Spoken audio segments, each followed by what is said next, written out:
the majority of the time that you're prospecting is not talking, unfortunately. The Right. majority of the time prospecting is literally the phone dialing. Yep. So become efficient in dialing the phone. And people think I'm nuts when I'm saying this, but again, 100 phone calls an hour is the actual amount of time leaving no voicemails and just letting dial, dial, dial, dial, dial.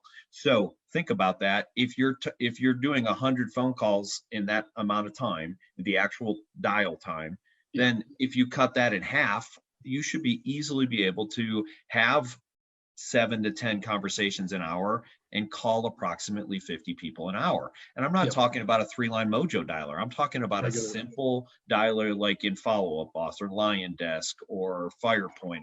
None of these Agreed. extreme, crazy, I'm afraid to call. I'm just talking about a simple click Yep. to call dialer. That is the number one thing. And I would say to everybody is try and figure out your efficiency, because here's the reality. None of us want to make phone calls, right?